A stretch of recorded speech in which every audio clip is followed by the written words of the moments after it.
Velkomin á síðasta dag landsþings LÍS. Við ætlum að byrja daginn á nafnakalli og gerum þetta bara eins og í gær. Ég ætla að lesa upp nafn aðildafélags og þau atkvæði sem að félagið er með. Og byrjum á NFHB, það eru 3 atkvæði og þú ert þá með umboð fyrir Steini. Já. Ok. Og NLBHI, það eru 2 atkvæði. Yes. Og SFHR, það eru 8 atkvæði. Ekkert sem breytist þar. SH, það eru 2 atkvæði. Og SHA, það eru 7 atkvæði.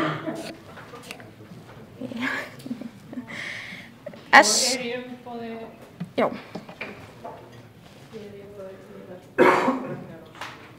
Heyrðu þetta? Hvað sagðirðu?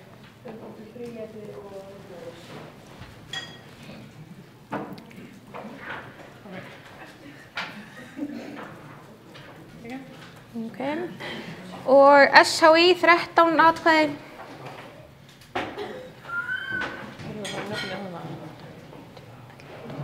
Okkur tel ég 14.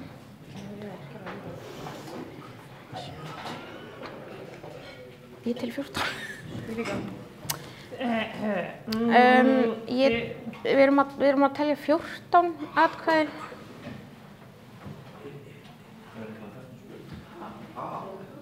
Hvernig getur við fleiri spilum? Komstu með þetta ekki spilum í dag? Við nennið að hérna setja mat.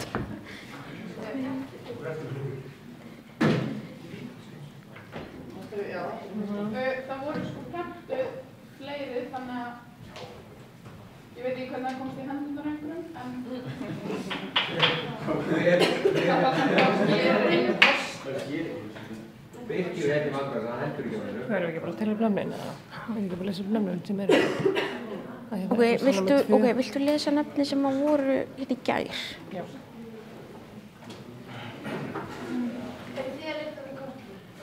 Og við ætlum að fara yfir þau nöfn sem að voru hérna í gær og sem voru með atkvæðisrétt, sem voru þingfulltrúar. Og svo þeir sem að voru með umboð og svo sem voru áheyrnarfulltrúar. Vilt þú? Hérna í gær þá er það Arent Orri. Já, ég er umboðið. Ok. Hann setja umboð Sigurbjörg. Auður Aþena.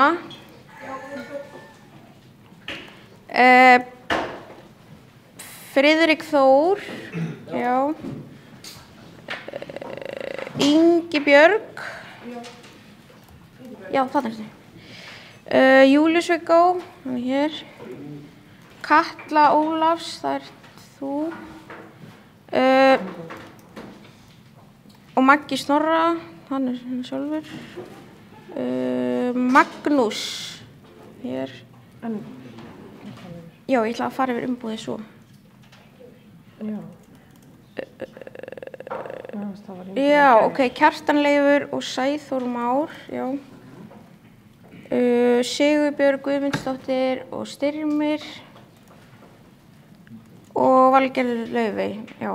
Ok, og þeir sem voru með áheyrnarrétt í gær voru Birkir Snær, Davíð Ásmundsson og Tinna Eyvindardóttir. En þú ert ekki með atkvæði núna, en Tinna er með atkvæði núna. Tinna er með atkvæði. Nei, ég er að spyrja. Já, ok, ég veit það ekki sko. Ég veit það ekki, jú. Ekki það? Ég vil Ólafur kjósa það. Ég vil Ólafur kjósa. Ég er að spá sko hvort við tökum mið af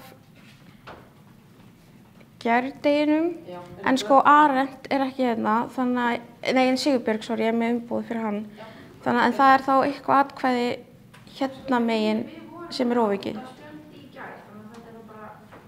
Hvað erum við mörgur núna? Við erum 8 núna hérna sko. 6, 7, 8. Já. Er ekki bara sömu 13 þingfulltrúar og ég er? Af hverju átti einu eitt auka spjald? Það voru prentu fleiri, þannig að ef eitthvað skildi koma fyrir. Ég veit ekki hvernig það hefur komast til ykkar. En það þarf samt að finna út hver ekki Já, það fá það spjald. Já, það ekki bara fínt fulltrúandi, en þau eru ekki bara að spila á hérna spilinu með til. Hvað? Það er svo óhuglega. Ég er óhuglega svo sjálf.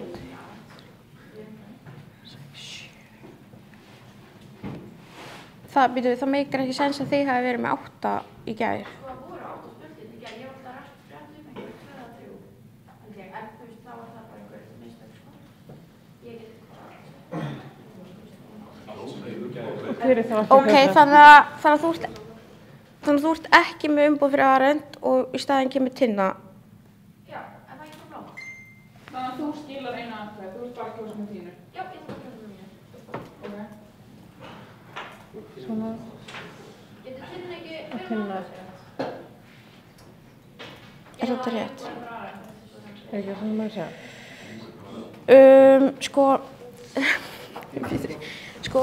Hérna í skráningaskjalinu, eða í upphaflegu skráningunni, þá til dæmis nafni hennar þarna, en þau segja í gær að hún sé bara með áheyrnarrétt. Það fleiri hún sem er með ennlega samt með þess að 13 sem voru að vera fulltrúandi til að vera með umboð.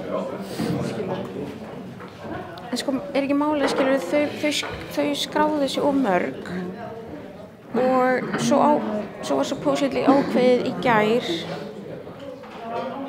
Hvað er í gangi? Það er ekki búið að telja lögmætt atkvæði SOI.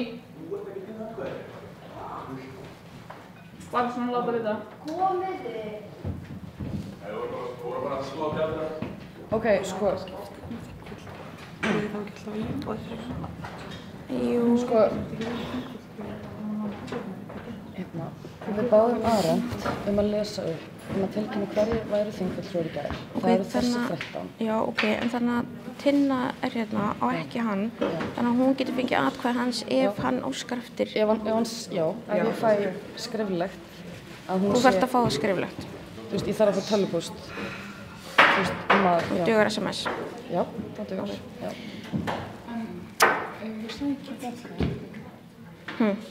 Já, þú mátt ekki á. Ok. Já, má ég fá þetta? Bara, ég fá það ræður.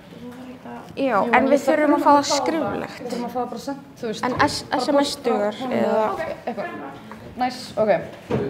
En viltu þá að ég haldi áfram? Viltu þá að ég haldi áfram? Já. Já, bara SMS-i, bara senda á mig. Já, bara eitthvað, já. Eða Facebook? Já, Facebook, já. Ok, þannig að við ætlum að ganga út frá því að hérna Tinna sem við varum. Ok, þá þetta 13 atkvæði. Bíða eftir umboðinu. Við ætlum að ganga út frá því að hún fái það. Hún er umboð fyrir Arend. Já.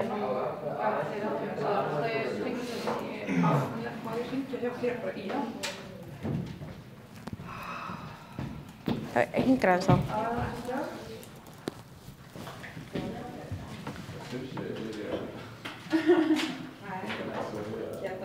Ég var svo hvort þú getur sett Lísu dölkostum að ég var umboð fyrir þig. Nei, það er ýmislega annað. Það er að pröfa. Já, þú veist, hlæðast það. Við komumst eitthvað fyrir stað. Hvað er langt í þig? Þú veist, kannski lesa upp það sem er. Ok. Já, og láta það lyfta. Já. Sett henni SMS-dölkost eða eitthvað. Já, og þá er Tinna bara í umboði. En þú getur líka sendt SMS-ið þetta númer. Er það ekki ná? Já. Og þú mátt það. Ok, ég ætla hérna að fá að lesa upp atkvæðin hjá SOI, bara svo við séum á hérna sömu nótunum. Það er þá Arend sem að Tinna hefur þá umboð fyrir og ég ætla að biðja ykkur um að rétta hérna upp spjaldið.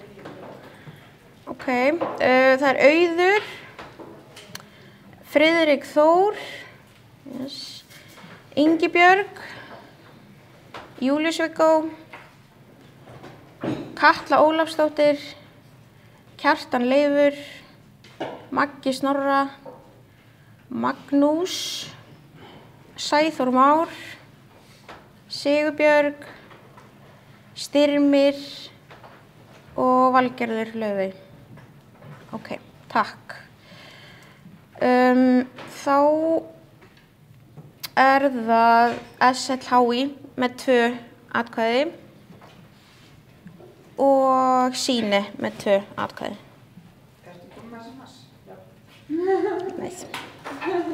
Ok, þannig að það er bara fullt hús 39 og við höldum þá áfram og sem sagt hérna dagskráin í dag er þannig að við byrjum á hérna stefnumótun samtakana og það er ætlar Lísa að fara yfir hluta af vinnustofunum í gær og svo það er 2 ályktanir sem liggja fyrir sem eru í fundargögnum og eftir það þá er tilnefning nýrra fulltrúa í fulltrúaráð LÍS og síðan eru það önnur mál ef að einhver eru, það hefur ekkert borist hingað til og loks kosningar og svo bara þingslit. En ég ætla þá að fá hérna Lísu bara upp í pontu til þess að greina frá hvað var þetta hérna krossaprófið sem var til umræðu í gær og ályktanirnar 2. Takk. Ertu bara að halda á honum? Já, ég setja bara hér. Herru, já. Mér langar kannski að koma bara aðeins inn á krossaprófið sem við ræddum aðeins í gær. Hugmyndin er sem sagt að hefjast bara handa við að búa til krossapróf til þess að svona kanna hvað námsmenn vita lítið Menntasjóð og sko ekki bara krossapróf sem við kannski búum til ein og sér, heldur fór ég svona að hugsa hvort það væri sniðugt að fá Pál Winkel með í þetta verkefni. Það geti vel verið einhvers konar samstarfsverkefni Menntasjóðs og stúdenta sem við myndum senda á alla háskólanema. Kannski opna fyrir mælindaskráin ef fólk vil segja eitthvað. Já, þetta ákveðna atriði, já. já. Við getum gert það, opna fyrir mælindaskrá ef það er einhver með athugasemdir eða spurningar, já. Já, það er hér.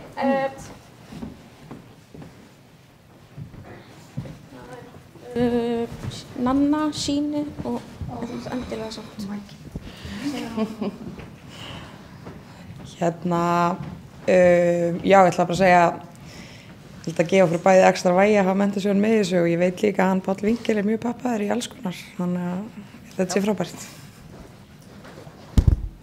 Er fleiri sem að vilja fá orðið?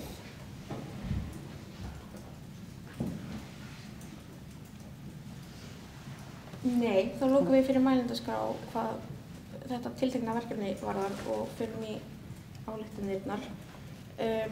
Hvor átt taka fyrst? Byrja kannski á þessu. Ok. Þú bara stjórnar þessu. Takk. Já, það hérna í framhaldi af vinnustofunum í gær að þá varð til þessi ályktun gæði og aukið aðgengi af fjarnámi. Hún er ekki löng þannig ég ætla að lesa hana bara fyrir ykkur. Háskólamenntun á að vera aðgengileg fyrir alla stúdenta óháð búsetu, efnahagslegum aðstæðum, fötlun eða öðrum félagslegum þáttum. Fjarnám gegnir lykilhlutverki að tryggja sveigjanlegar og aðgengilegar námsleiðir, sérstaklega fyrir stúdenta sem eiga erfitt með að stunda hefðbundið staðnám vegna atvinnuþátttöku, barneigna, félagslegra aðstæðna eða fötlunar. Úrval fjarnámsleiða í íslenskum háskólum er enn takmarkað og býður ekki öllum nemendum upp á fjölbreytt úrval námskeiða og námsgreina. Fjölbreytt og vöndun námskeið í fjarnámi eru lykilatriði til að styðja við valfrelsi og aukið aðgengi að námi. Landssamtök íslenskra stúdenta kalla eftir því að stjórnvöld og menntastofnanir auki framboð fjarnáms með því að bjóða upp á fjölbreyttara úrval námsleiða á öllum fræðasviðum, bæði grunn- og framhaldsstigum. Þá verði að tryggja gæði fjarnáms og að þau séu sambærileg gæðum staðnáms með tilliti til námskrár og reglubundnu gæðamati. Til að auka aðgengi fjarnáms og tryggja gæði þess verður að fjárfesta í innviðum og þjálfun fyrir kennara til að þróa öflugt og aðgengilegt fjarnám.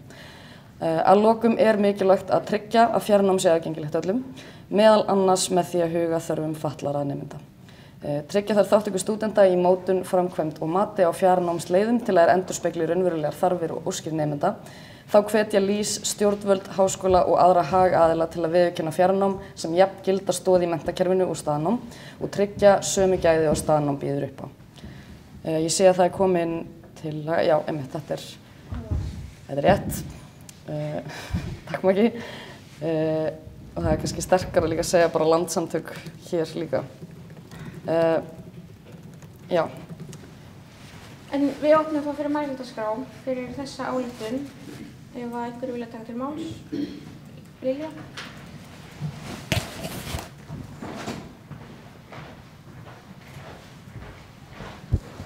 Já, þetta er flott. Ég var ekki gerð þegar ég gerði þetta. Nafn og hlutverk? Ég heiti Lilja, ég er gestur í LÍS. Þetta er flott. Ég þurfti aðeins að skjótast í Borgarnes þegar þið gerðu þetta. Eitt sem ég er að hugsa, setningin þá verða að tryggja gæði fjarnáms og að þau séu sambærileg gæðum staðnáms með tilliti til námskrá og reglubundnu gæðamati. Hvort við viljum bæta við eftir reglubundnu gæðamati eitthvað svona í takt við rammaáætlun gæðamats háskóla. Já. Já. Við getum sagt líka nýja því að hún er... Já. Bara til þess að svona... í íslenskum háskólum. Já. Það er líka, já. Mælendaskrá er svo svolítið opin. Annars er þetta bara æði. En þetta er smá skrítin setning, sé ég núna, þú veist, að þessu sambærileg gæðum staðnáms með tilliti til námskrár og reglubundnu gæðamati. En bara punkt. Nei, þú ert íslensku fræðingur. Já, ég veit. Til námskrár. Nei, þetta er samt ekkert skrítið. Með reglubundnu gæðamati bara. Og enga komin.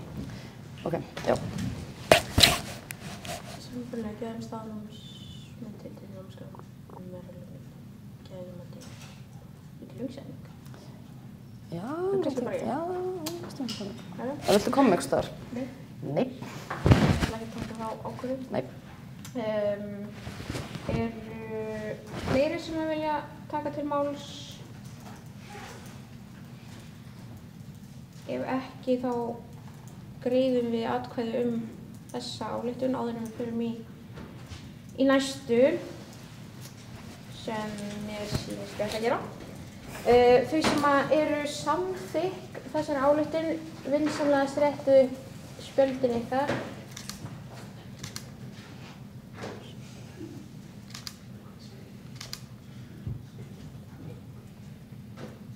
Já, fullt hús stiga bara. Þá tekst það samþykkt.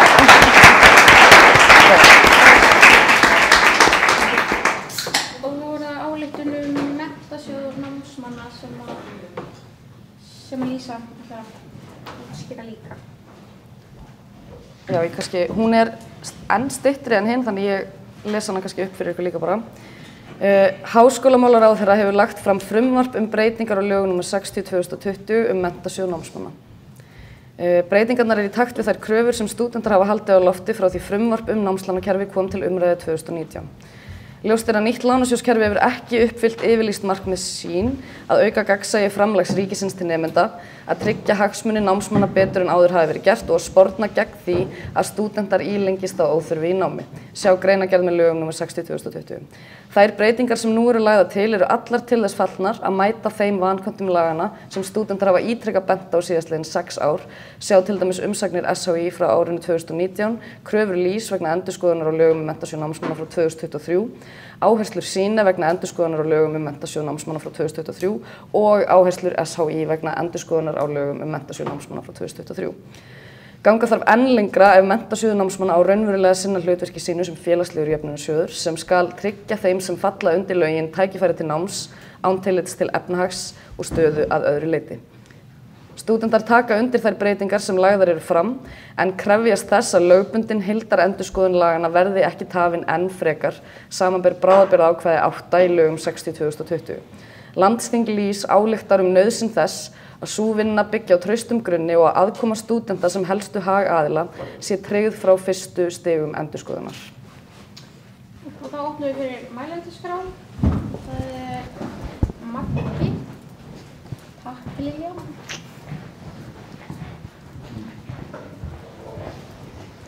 Láta ganga. Og nafn og félag. Takk. Maggi, SHÍ. Lögbundin endurskoðun, maður sjá, heildarendurskoðun hana. Þetta sama lögbundna heildarendurskoðun og átti að eiga sér stað 2003 og átti sér að stað einhverju leyti eða hvernig, þetta nýtt bráðabirgðaákvæði, bara forvitnast það? Vilt þú svara? Ég leyfi Nönn að svara þessu. Ok, en hún þarf að fá... Nei, ekki kasta. Sko...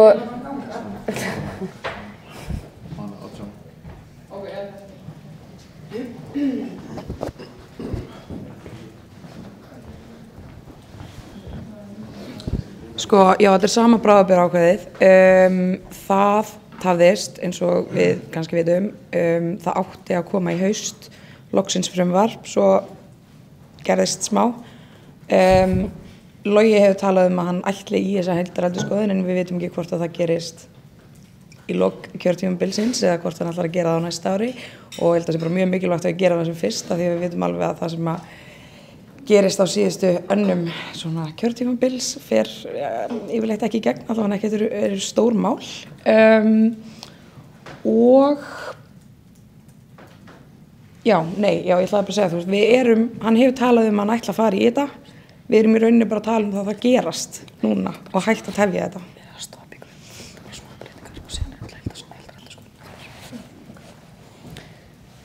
Einhverju fleiri sem vilja taka til máls, Silja?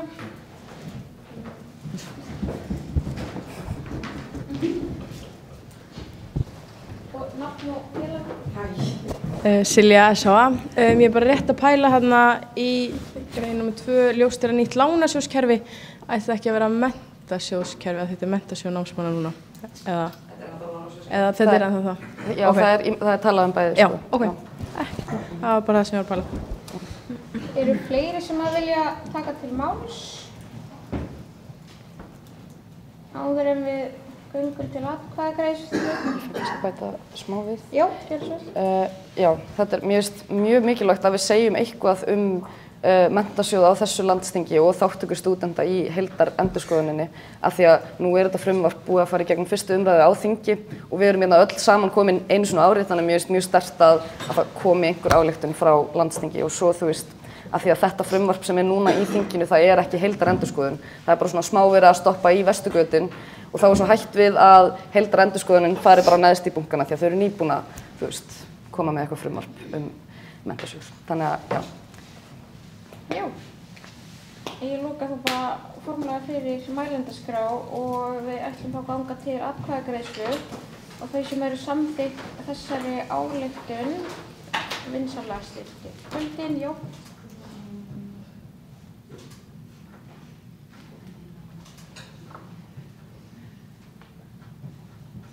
Og þá telst hún samþykkt.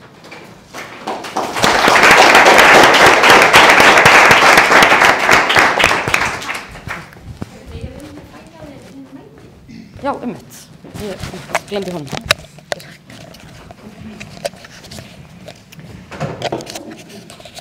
Og næsti dagskrárliður þá tilnefning nýrra fulltrúa í fulltrúaráð LÍS og ég ætla að fara yfir aðildarfélögin og óska eftir nöfnum á þeim fulltrúum sem að koma þá inn fyrir þetta næsta starfsár og ef að það eitthvað félag sem á eftir að ákvarða það þá það í góðu lagi, þá bara segið þið það og við skrifum það hjá okkur og nánari útfærsla verður þá bara í höndum framkvæmdastjórnar að fá þau nöfn. Já, en þá það NFHB. Ekki komið, ok. En kannski ágætt að ég spyrji hérna hvenær sjáið fyrir ykkur? Í maí, ok. þú mátt kannski bara ágæta punkta það. NLBHI. Við erum ekki búin að ákvæða.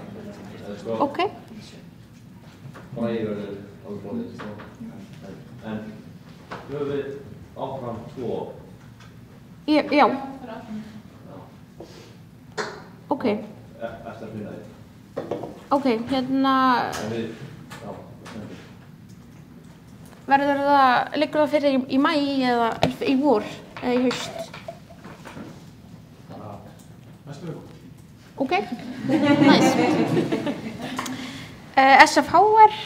Við erum ekki, það verður valkosningar í byrjun maí.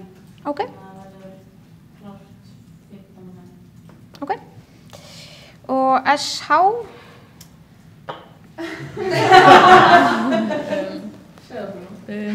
Frest, held ég. Já. SHA? Já, við ætlum líka að fá að biðja frest og getur verið klárt bara á skiptaþinginu. Ok. Og SHI? Já, það verður klárt eftir bara eins og lokað byrjun maí. Já. Og hérna SLHI? Já, við erum bara saman við. Ok. Og Sýni? Já, við erum fulltrúar. Aðalfulltrúar, Þórdís Dröfn og ég. Já. Og varafulltrúar Sindri Freyr og Sara Bull. Ok.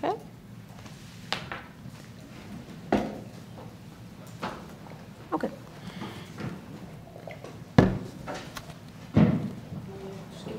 Já. Það verður skiptafundur í mótmæli þar sem að ný framkvæmdastjórn tekur formlega við og nýtt fulltrúaráð líka. Þannig að það væri gott ef allir fulltrúar væru klárir svona upp úr 20. maí. Það er ekki komin nákvæm dagsetning fyrir skiptafundin bara svo þið vitið af því, hann verður í lok maí. Eitthvað meira sem þú vilt bæta við? Nei. Ok. Ok, þá heldum við áfram og förum í önnur mál. Það hafa engin önnur mál borist. Er eitthvað sem að einhver vill sérstaklega taka til umræðu?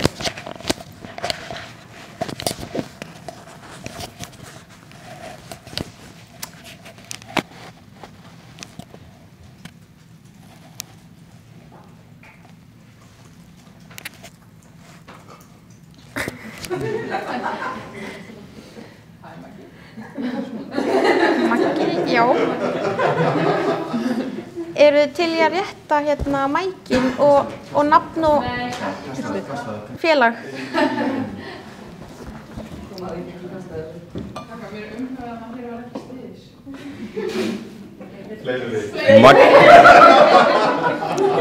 Maggi SAI. Maggi SAI verður tekið fyrir staðsetningu og tímasetningu næsta landsþings áður en það verður rofið hér. Já, við getum gert það. Sérstaklega kannski bara undir fundarliðnum önnur mál sem á að hefjast á mínútunni núna. Þannig hefur við ekki bara taka þá umræðu núna. Við erum í þeim. Já, við erum komin í það. Já. Sorry, smá þinn. Já, við náttúrulega gerðum það á landsþingi í fyrra. Þá var, það sem við getum gert er bara tillaga að dagsetningu og staðsetningu. Ég held að það væri alveg mjög sniðugt. En sko dagsetningin sem var lögð til og fólk var almennt til í á landsþinginu síðast var síðan alls ekki eitthvað sem fulltrúaráð var sátt við seinna. En ég væri mjög til í að heyra frá ykkur hvenær það myndi henta ykkur best að halda landsþing. Kannski nefnu orðið fyrst. Nafn og félag.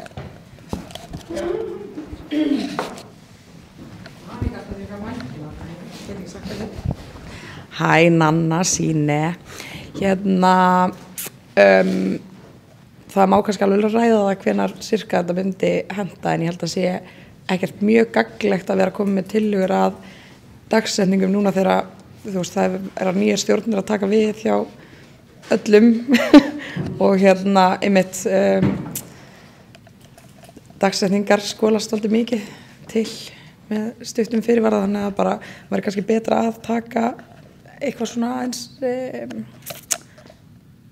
umfangsmeira ferli í því að þú veist félögin skoði almennilega hvaða dagar hendi þeim og svona. Já. Eru þið til í að færa mækin til Silju en hérna fyrst ætlar Lilja geðstjóri að taka til máls? Hæ, mér langar að leggja til stað og ert þú að fara að gera það? Já, en Ok, ég var að segja á sama tíma. Mér langar að leggja til að næsta landsþing verði haldið á Akureyri. Our best place. Allir að keyra ógeðslega langt, ekki við.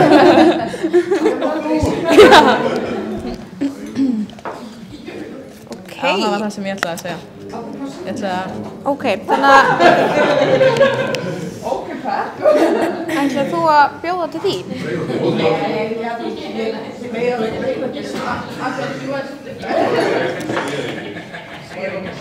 Ok, þannig að við erum komið með þá formlega tillögu að næsta landsþing verði fyrir norðan? Já. Ok, nice. Er einhver sem vill bregðast við? Já, Kjartan.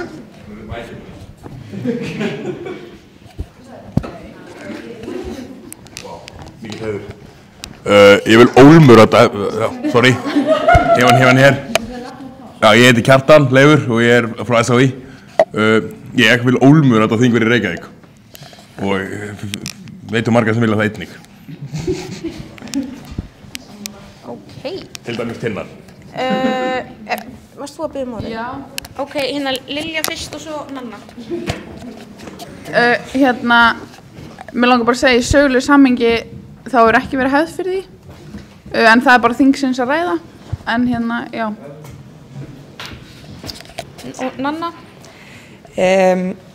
Já, Nanna síni, ég var nú að grínast með kannski Svíþjóð en ég held að sé mjög mikilvægt ef við ætlum að ná að eiga góð samtöl að við förum einhvers staðar sem að er erfitt fyrir okkur eða meiri hluta okkar að skjótast heim og séum svolítið samþjöppuð og neyðumst til þess að hafa gaman.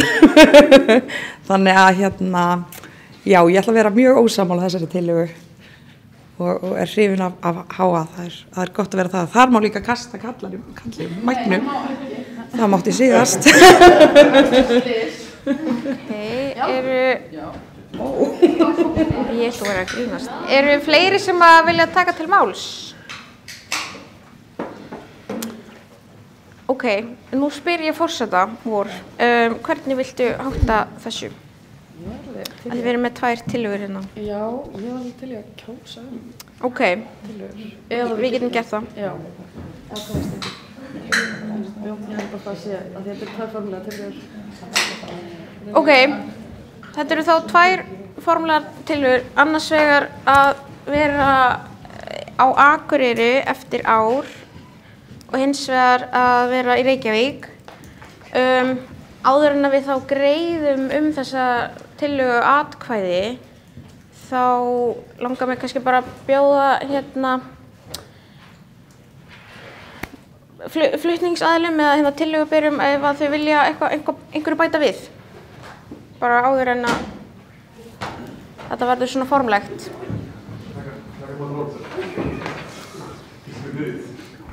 Já, og bara nafn og félag. Já, ég heiti Kjartan Leifur, kemur frá SHÍ. Já, mér finnst bara mikilvægt að gæta jafnræðis og hafa þetta í Reykjavík líka. Hefur aldrei verið, svona með að það sé ekki hefð fyrir því og gerir ráð fyrir að aldrei verið. Og það er mikilvægt að þetta sé á sem flestum stöðum og prófa fleiri staði. Mér finnst það mikilvægt. Já, takk fyrir þetta. Vilt þú bregða þess við?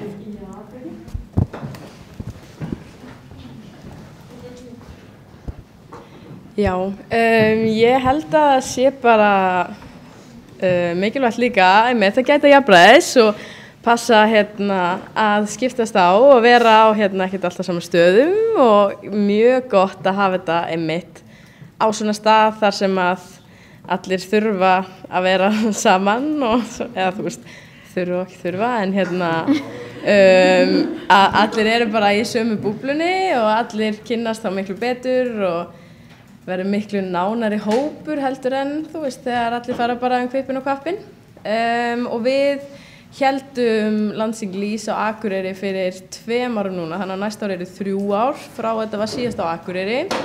Það gekk óbúslega vel, héldum upp á 10 ára afmæli LÍS á Akureyri líka. LÍS var stofnað á Akureyri og svona, þannig að þetta er bara vinnum dæmi held ég. Og Nanna, já. Mér langar líka bara að bæta við það, ég veit alltaf ekkert hvað í boði í Reykjavík sko, en ég veit að það er mjög, allan þegar ég hef verið þar, hefur verið mjög góð aðstaða til þess að halda svona fundi á Akureyri. Svona fjarnáms umhverfi streymið og allt það. Ég ætla þá bara að fá að loka fyrir mælendaskrá nema að vil einhver ólmur taka til maður.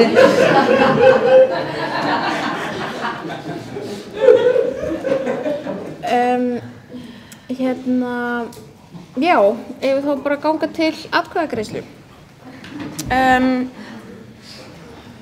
Ég að hugsa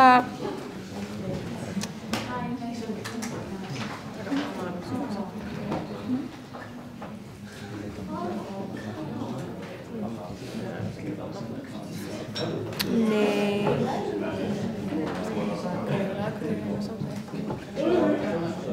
Já, ok, ég ætla bara að bera upp báðar tillögurnar.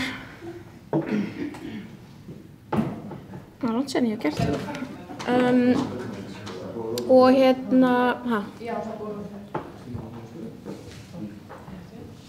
var einhver að segja eitthvað? Er þetta tæknilegt eða er þetta? Tillögin er ekki verið að kjósa fasta staðsetningu. Er ekki þeir sem ætla í ákvörðun staðsetninguna að lokum eða er það kosið og ákveðið er? Land á jafnræðsstöðu.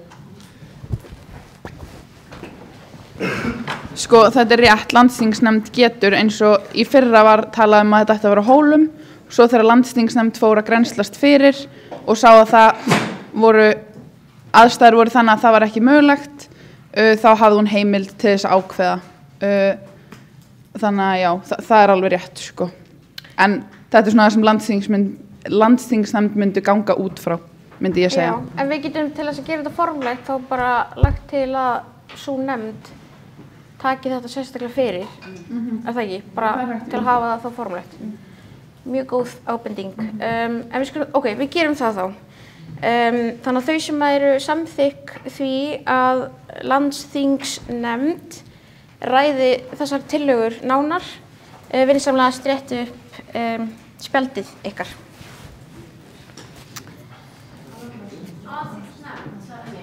Hvað segirðu? Jú, landsþingsnefnd. Já.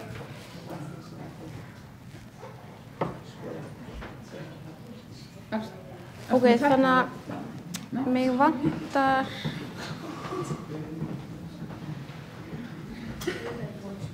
Ok, það eru sem sagt við erum 39 og það vantar 4 atkvæði. Er hérna Friðrik, varst þú að rétta upp áðan? Og Júlíus Viggo. Já, ég bara eins og sitja hér. Ok, þannig að ég held að við séum þarna, nei 4. Nei, býtu fyrir. Nei, við veitum ekki hver sitja og hver eru saman. Já, ok, og þau sem að sitja hjá, rétt upp seðilinn, það eru 4, og þau sem á móti kunna vera. Ok. Hvað er heildina sagði? 30? 39? Ok, já. Jú. Þannig að þeir eru áttum. Ok, en tillagan er sem sagt samþykkt með 35 virkum atkvæðum. Já. Viljum við samt kanna vilja landsþings á sitthvorn stað? Fyrir nefndina bara, já, Vil ég segja þetta aftur? Viljum við kanna vilja landsþings fyrir sitthvorn stað? Þannig að nefndin veitir svona hvernig Hver vilji landsþingsvar? Já, við getum gert það, en já, Já, það er rétt, já, ok. Ok, allt í lagi. varstu að fara að segja það? Ég var að segja. Já, Ok, allt í lagi. ok.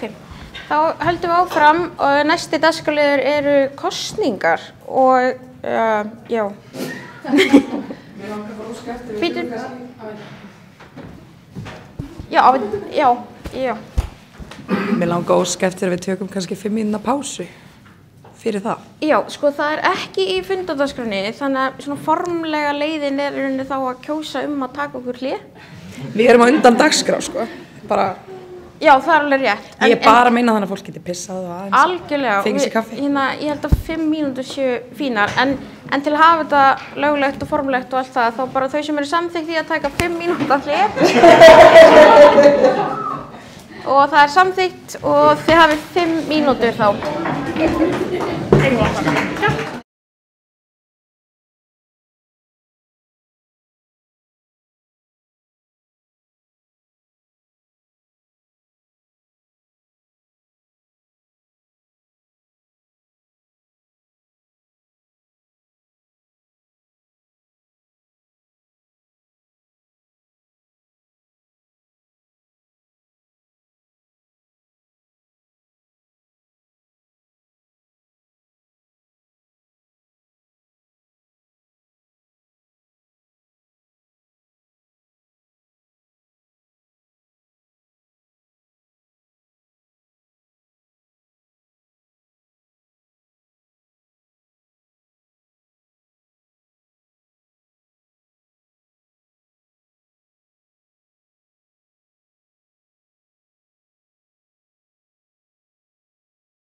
Jæja.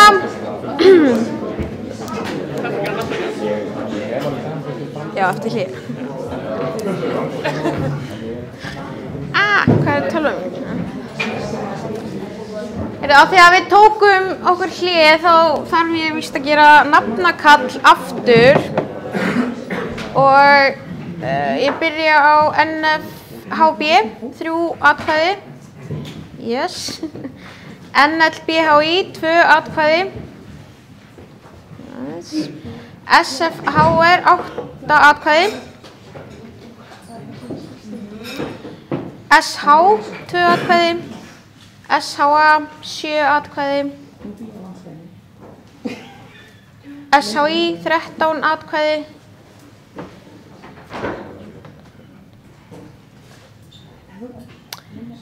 LHI, 2 atkvæði. Og Sýni, 2 atkvæði. Ok, það var sérst hérna berast tillaga frá framkvæmdastjórn að kanna álit núverandi þingfulltrúa á því hvort að landsþing ætti að fara fram á Akureyri eða í Reykjavík. Þetta er bara ráðgefandi álit, þannig að tillagan sem við samþykktum fyrir hlé, hún stendur ennþá. Þannig að ég ætla bara að spyrja, eða biðja þau sem að þeim sem hugnast að vera á Akureyri að ári að rétta upp spjöldin ykkar. Já. Má rétta upp bæði eða? Já, ég ætla að segja já.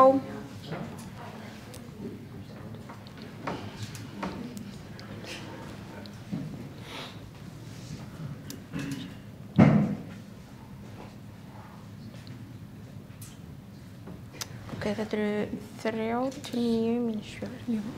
Þú sagði að maður kjósa bæði. Já. Já, ég 36. Hérna megin, þá eru 3 með, nei 4. 5.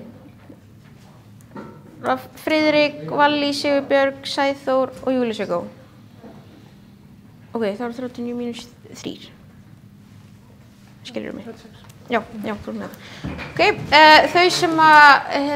þeim sem hugnast að vera í Reykjavík að ári, rétt upp spjaldið. Eru þið uppi hendurna sem spyr? Já, 1, 2, 3.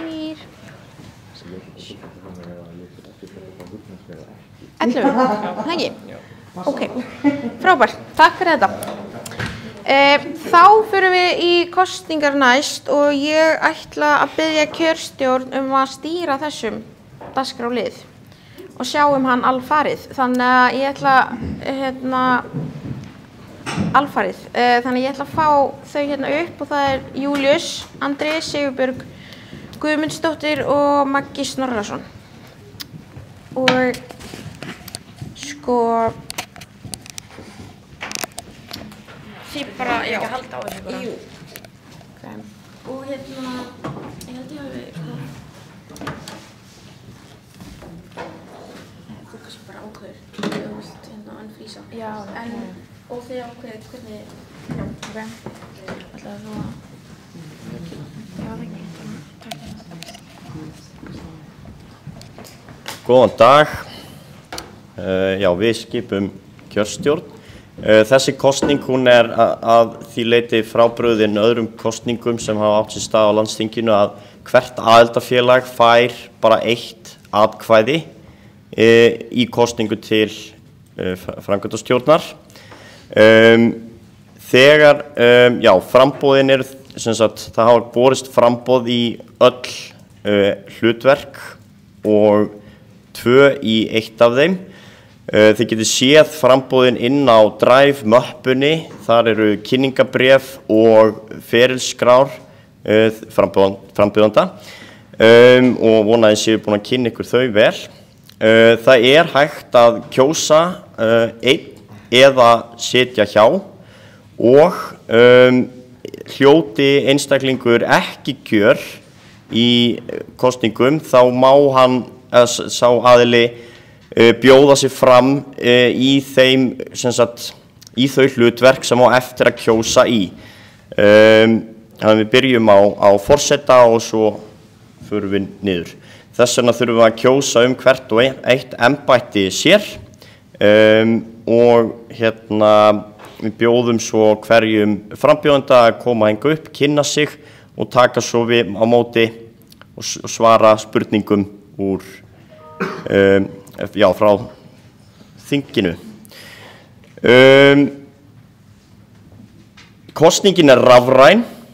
Við þurfum að fá netföng aðildarfélagana sem þið hafið aðgang að núna. Það kannski einhver aðildarfélag sem hafa ekki aðgang að sínu aðal netfangi eða eitthvað því að einhver ekki viðstaddur sem eru aðgang að því pósthólfi. Þannig, og þetta þarf þá að vera þannig að aðildarfélagið geti rætt saman hvað þau ætla að kjósa ef það einhver, ef þau eru eitthvað að ræða það. Það hefur verið þannig að það hefur mátt fara afsíðis ef þess þörf. Og í 15 mínútur. 15 mínútur, annars, skilið bara inn og ef við klárum kosningarna snemma, þá náttúrulega bara höldum við dampi. Þannig, mér langar kannski að byrja að óska eftir netföngum frá aðildarfélögum sem þið hafið aðgang að og getið þá svarað og fengið þess að kjörseðilinn sendan á. SAI. SAI bara. SAI@hi.is, er það aðgengilegt fyrir ykkur núna? Já.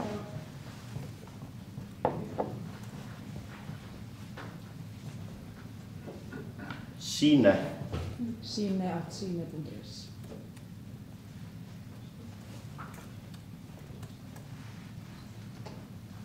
SAA. SA.sa.is.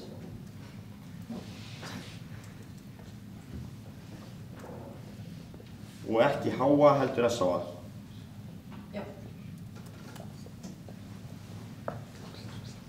SH. Siljarun 2000.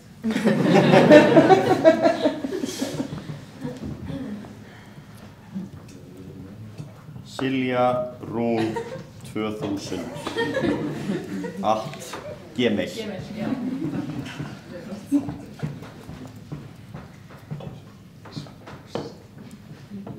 NFHB.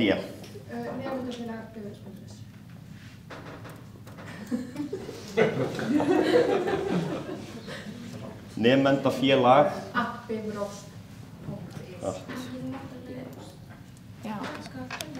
Það var í mjög vel. Afsakið.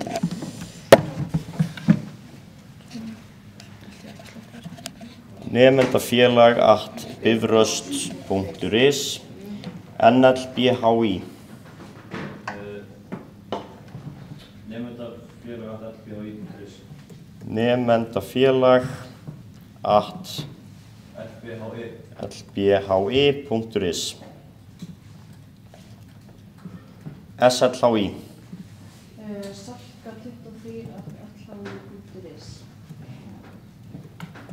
Salka23@lhi.is. LHI, já, .is. SFHR.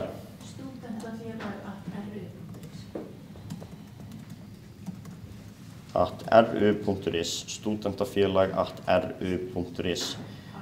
Ljómandi, teknilega atriði þá. Kominn. Já, ef það ekki bara bjóða frambjóðanda til forseta að koma og halda stutta tölu og kynna sig.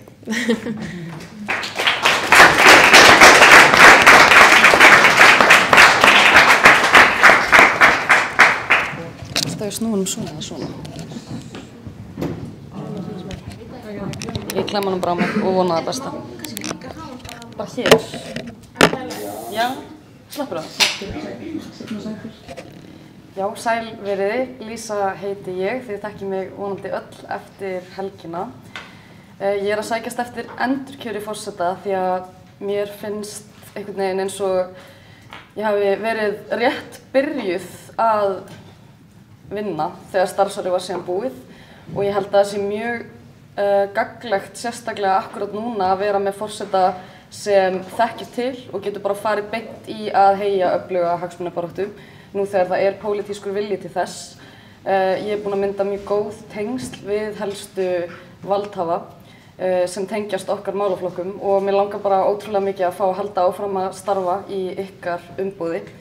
Ég held að við getum gert magnaða hluti saman á næsta ári og já, bara vonast eftir ykkar stuðningi. Ég ætla ekki að hafa þetta lengra.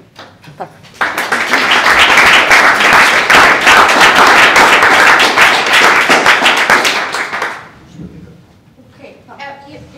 Ég hafi hugsað með þess að þið stjórnuðu öllum dagskrárliðum. En ef þið viljið.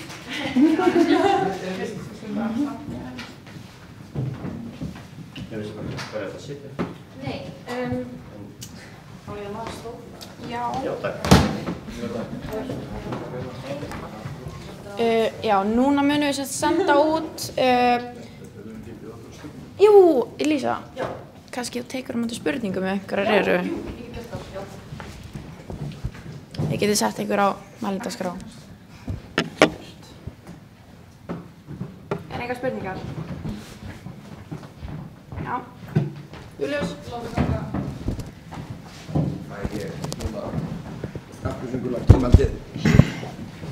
Hæ, Júlíus Viggó, SAÍ. Lísa, núna hefur þú staðið afbragðsvel á þessu starfsári og sinnt þínu embætti mjög vel. Mér langar að spyrja þig með að við svona fyrir reynslu og það sem þú sérð framundan, hver heldur að séu stærstu sóknarfærin og kannski svona stærstu orustuna sem við þurfum að ganga út í á næsta starfsári í hagsmunabaráttu stúdenta á landsvísu? Takk fyrir þessa spurningu, Júlíus. Ég held að langstærsta sóknarfærið núna sé að við erum einhvern veginn komin með fótinn innum dyrnar hvað varðar formfestingu samráðs við stúdenta og þáttöku í ákvörðunartöku. Af því að við erum búin að lenda svo ítrekað í því í gegnum árin að við komum alltaf á lokuðum dyrum, við erum bankandi á þær og erum að biðja endalaust um að fá bara að vera með í ráðum varðandi okkar eigin framtíð og ég finn ótrúlega svona mikla breytingu allt í einu, þú veist, og ég held að það sé stærsta sóknarfærið, að við séum ótrúlega sameinuð í því að móta það hvernig við viljum koma að ákvarðanatöku. Ég held að það sé vilji fyrir því og ég held að það ætti að vera einn af fókuspunktunum okkar á þessu ári. Hvað áskoranir varðar veit ég ekki alveg. Ég sé eiginlega bara sóknarfæri, ég er eitthvað svo bjartsýn eftir starfsárið.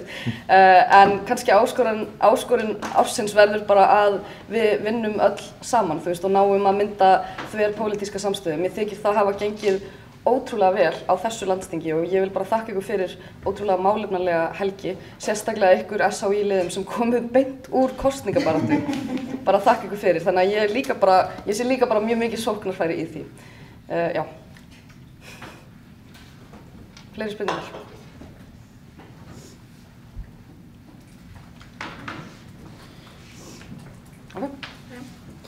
Frábært. Heyrðu, þá mun Maggi senda ykkur tölvupóst núna næstu mínútum, gæti tekið nokkrar mínútur og þeir sem sagt bara veljið þar annarkvort að haka í Lísu eða sitja hjá, en bara veka athygli á því að hún þarf að fá meirihluta, ekki satt, þrátt fyrir.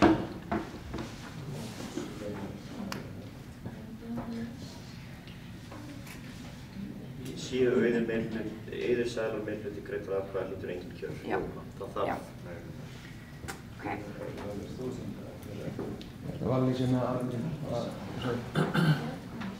þú færi kjörseðilinn og senda það að segja það.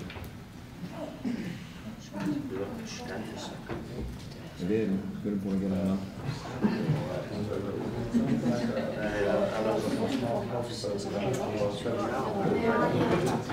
Og ef aðildarfélög vilja fara afsíðis og ræða málin eitthvað, þá er það velkomið og við getum beðið nokkra mínútur. En já. Já.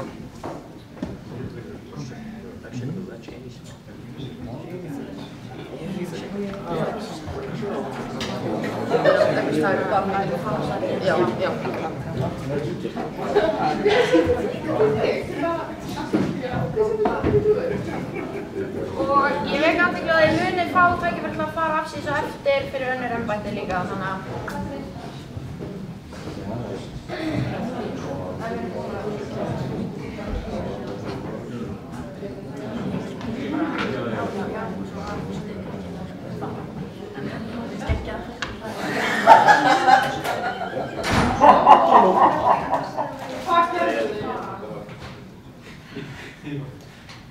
Sindri er alltaf að fara í lögregluna, greinilega, og svo bentum þeir á að það væri líka hægt að læra sko, ekki bara lögreglufræði, heldur líka lögfræði og fattaði ekki að vera lögfræði.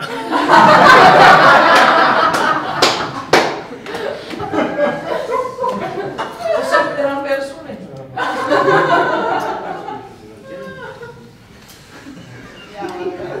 Fljótur og sjóttur í morgun, eða? Það býður það, eða hvað? Ég kom ekki að tekja bjóða sig fram á embættis. Já. Þá segja það þeir eru ok, sterk. Ég skil, ég hef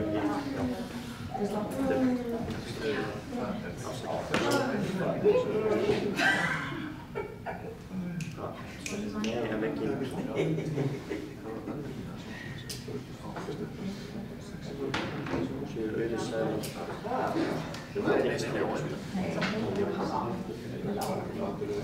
en afsækjum þetta er ekki ábyrg.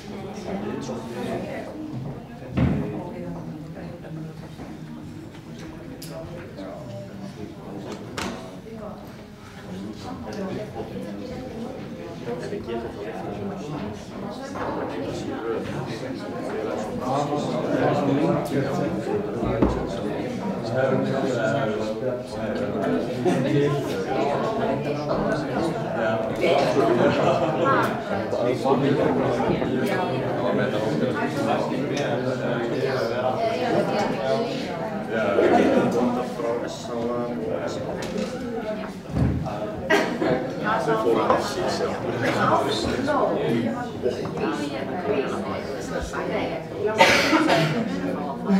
Kristofur með þetta bara allt hvernig ekki það sem það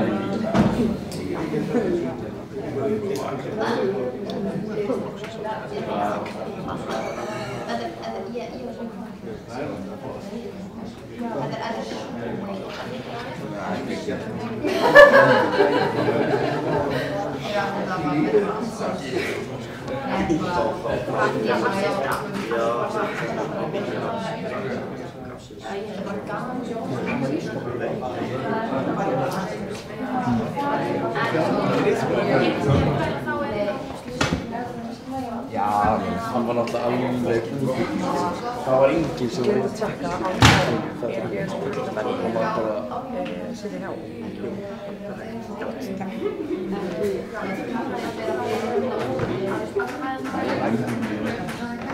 Hvað?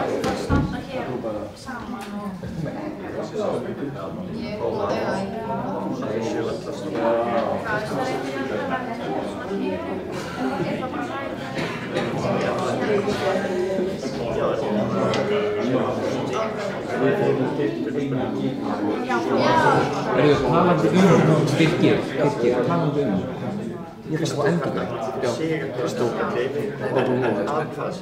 svo sagði hann einhvern veginn fæ ég minn 20 já,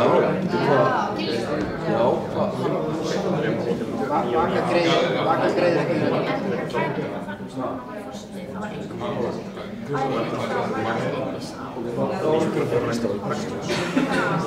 Nei, ég held að Kristofur stjórn frá skólanum Hver drakk þetta ekki?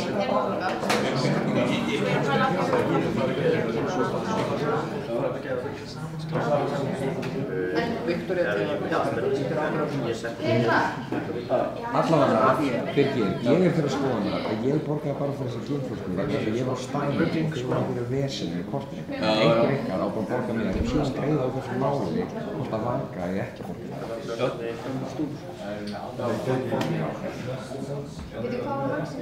Við erum eftir að fá tveimur aðeins.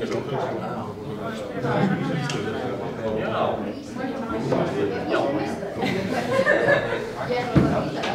Þetta er sem bara fræst. svona illa jöfn. Ég skal sem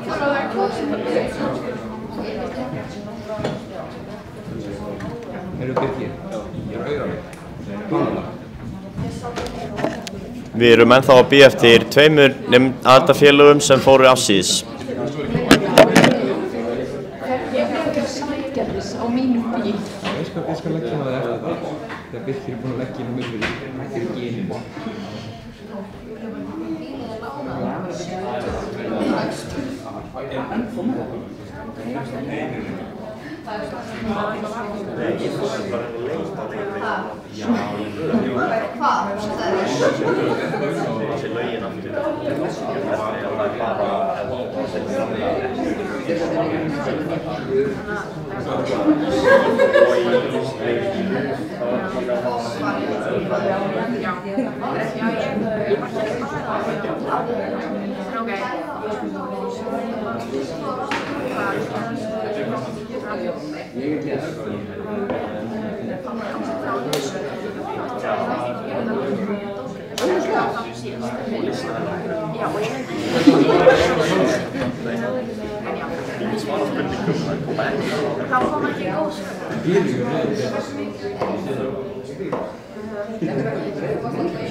Cirka 1 mínútu í það.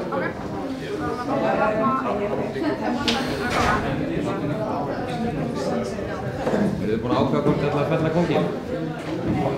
Gundur, komið.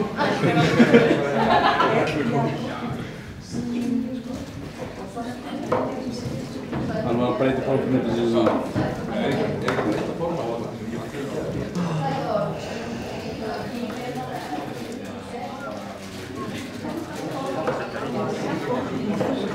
Já.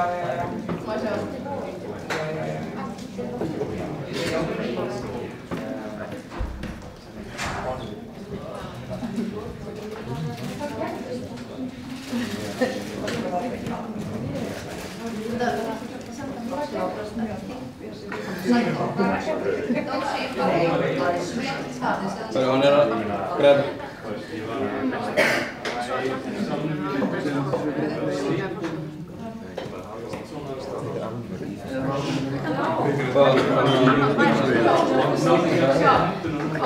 Hann leggur inn í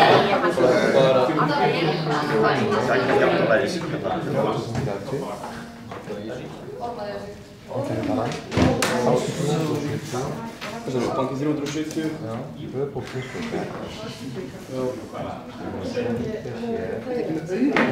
Ég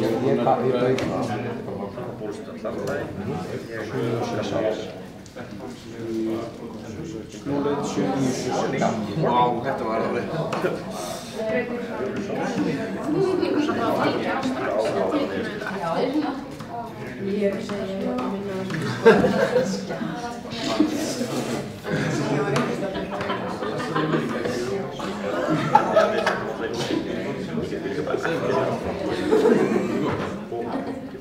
Þú ert líka ekki full.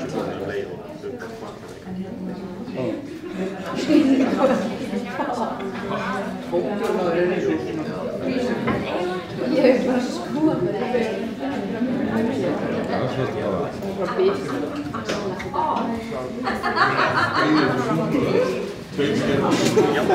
Þetta var spara, sko, þú veist, einhvern sem var til 4. Það var ekki með þarna, bara gæti. Já, ég spyrir það. Ég veit það.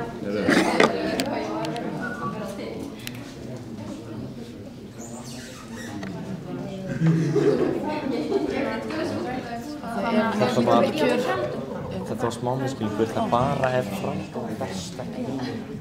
Þetta var afsakið mig. Ég var að hugsa svo mikið til síf og en ég lást þetta aftur til það. Í lokin.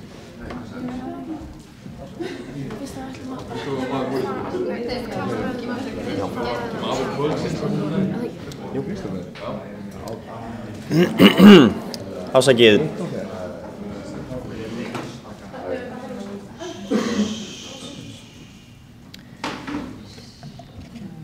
Ég ætla að biðjast afsökunar. Við vorum aðeins að misskilja lögin, en það hefur ekki áhrif á framkvæmd kosningana. Ég ætla að lesa hvað stendur í lögunum. Hljóti frambjóðandi ekki kjör er honum heimilt að bjóða sig fram í annað embætti sem ekki bárust framboð í. Þannig að það er eini munurinn, þannig að í rauninni skiptir ekki máli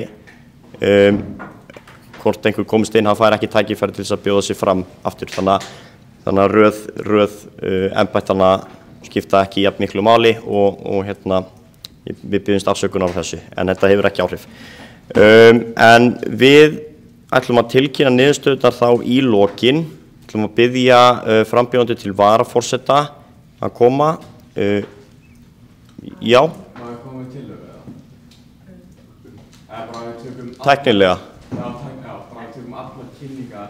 Já. Og svo fyrir við bara öll í samfélagi að taka... Já. Kjósa, kynningu, Já. kjósa og allt. Ég ætla, það var það út af þessu og af því að við heldum að framkvæmdin þyrfti að vera öðruvísi en hún þannig ekki, þá ætlum við að senda alla atkvæðaseðla út í lokin. Til þess að við séum ekki að taka 15 mínútur eftir hvert embætti en við tökum þá varaforseta næst og biðjum Auði, tökum þetta í starfstöð, biðjum Auði að þennu til þess að koma og kynna sitt framboð og reyna að takmarka sig við 3 mínútur.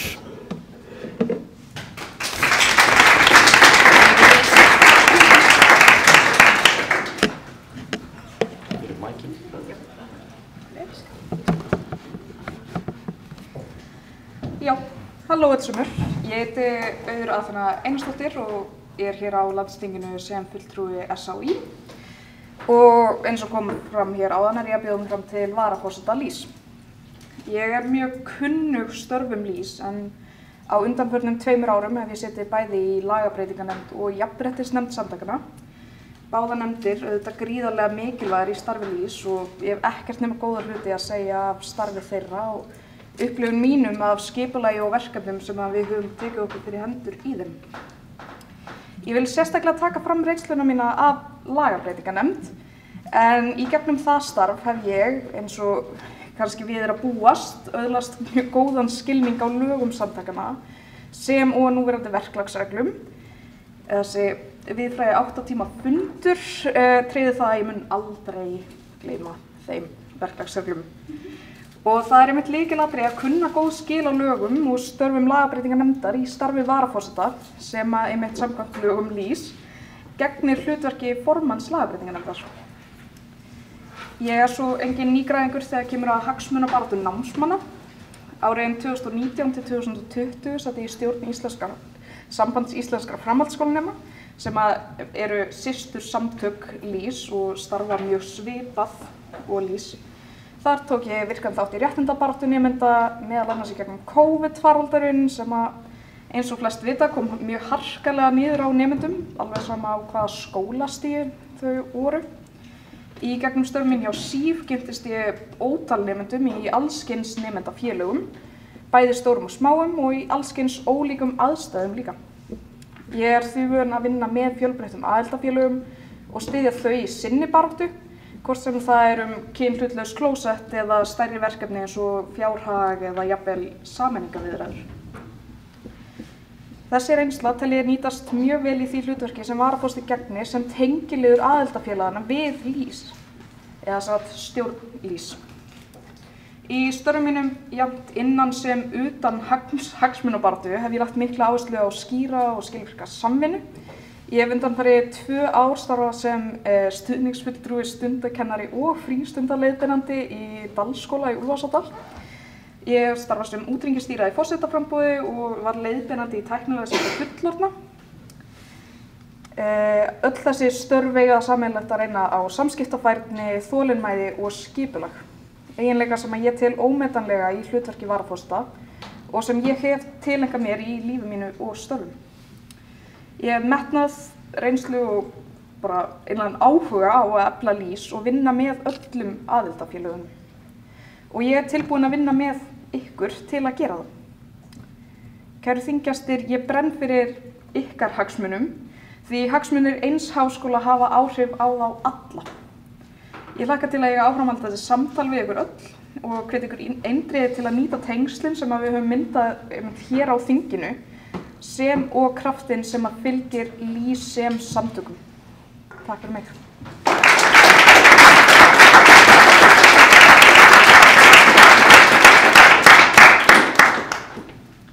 Þá er það bara einhverja spurningar.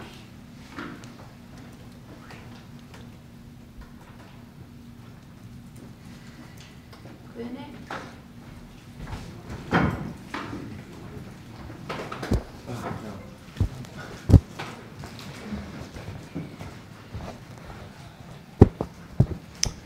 Já, þakka þér fyrir kynninguna. Ég náttúrulega þekkjumst úr starfi lagabreytinganefndar.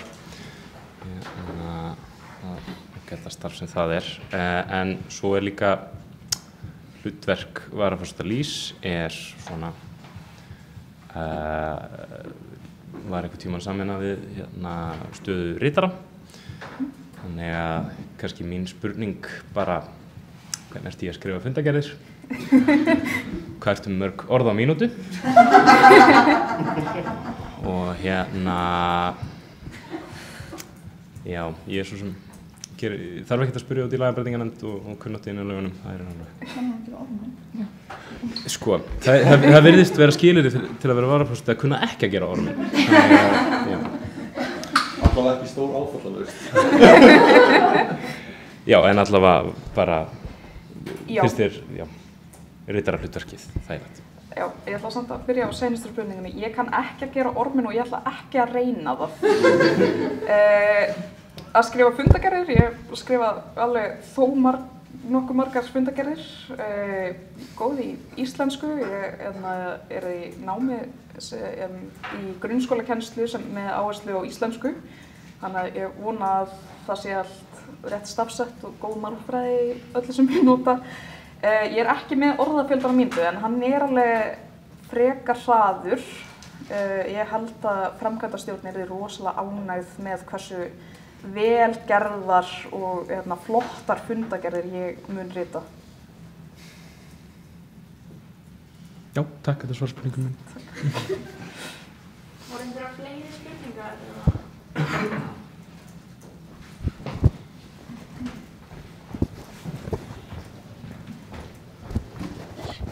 Hæ, Agla, NFHB. Hvað ertu að meina með sameiningu? Ég náði ekki komst að tala og skildi ekki alveg, nefndir eitthvað sameiningu? Já, sem sagt þegar ég var í stjórn Sambands íslenskra framhaldsskólanema þá var eitthvað tal að sameina nokkra eða 2 framhaldsskóla. Það var ekki neitt plan komið, það var bara í umræðinni. Þannig að ég var í tengslum við bæði nemendafélög í þeim skólum og bara hlustaði á þeirra áhyggjur og kom því á framfæri til rauninni beggja aðila sem að koma að málinu. Takk. Já, þá held ég bara að þetta sé komið í bili. Takk fyrir mig.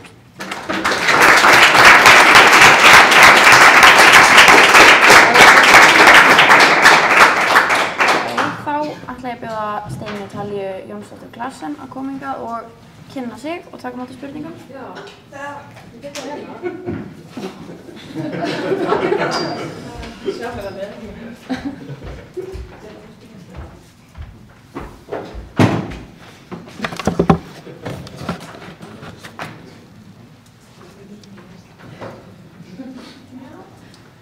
Já, góðan daginn. Ég heiti, eins og var tilkynnt áðan, Steinunn Talja Jónsdóttur Claessen og er að bjóða mig fram til embættis varaforseta Landssambands íslenskra stúdenta. Ég ætla nú bara að fara á stutt yfir þetta, enda var þessi ákvörðun tekin í nótt. Heilsan ekkert góð heldur. En ég hef lengi tekið þátt í skipulögðu félagsstarfi síðan í grunnskóla. En áhugi minn samt almennur á hagsmunabaráttu stúdenta kviknaði í rauninni ekki fyrr en ég varð stúdent við Listaháskóla Íslands vegna þess að það ríkti það ríkir þar mikil skipulagsleysi og virðingarleysi gagnvart aðstæðum stúdenta sem náttúrulega auðvitað hefur toll á námskeiði stúdenta. En þessi upplifun í rauninni bara magnaðist við störf mín sem formaður HARKS, það er sérst félag hönnunarnema við LHÍ. En það var til þess að ég sóttist eftir því að verða forseti stúdentaráðsins til þess að í rauninni reyna að leggja mína litla lóð á vogaskálarna til þess að reyna að bæta úr þessari stöðu. En það kom meiri bara svolítið tiltekt fyrir eitthvað en eitthvað barátta strax vegna þess að það kannski segir margt en við áttum ekki einu svona bankareikning. Það vissi enginn kennitöluna og þegar funda var með rektor og námsráðgjafa þá yfti allir bara öxlum og vissu ekkert hvað hafði verið gert og gátu ekki leiðbeint okkur. En við gerðum margt á 2 til 3 mánuðum, góð samstörf við Visku meðal annars. Fórum í gegnum verklagið, lagabreytingar, þannig að vonandi næstkomandi formaður eða forseti getur tekið á við þessu með krafti. En almennt í störfum mínum sem forseti hef ég kynnst í rauninni breiðari heimi þá hagsmunabaráttu stúdenta og nú eftir þessa helgi samspili hennar á landsvísu við í rauninni það að beina hagsmuni stúdenta í hverjum háskóla fyrir sig. En eins og ég vil bæta umhverfi stúdenta, eða eins og ég vildi bæta og vil ennþá auðvitað umhverfi stúdenti í skólanum mínum, vil ég núna fá tækifæri til að bæta umhverfi stúdenta á stærri vettvang. Og þess vegna býð ég mig fram og óska eftir ykkar stuðning. Stuðningi í því. Takk fyrir mig.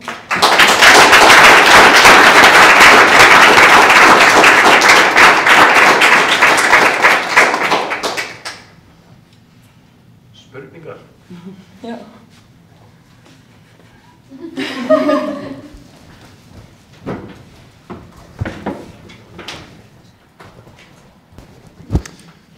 Já, takk kærlega fyrir ræðuna og áhugann. Það gleði mig mjög að mitt hlutverk bráðum fyrirverandi veki slíkan áhuga meðal þingjasta.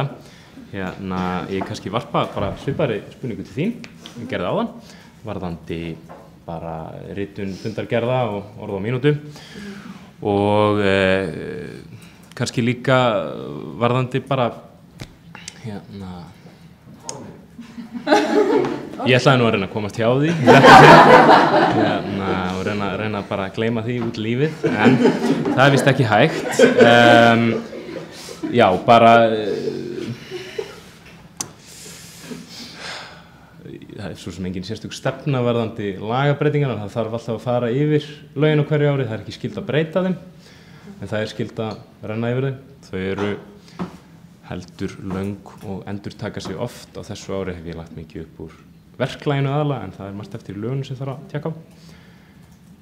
Og ég meina, treysti því að það verður bara gert í nefndinni sama hver er varaforseti.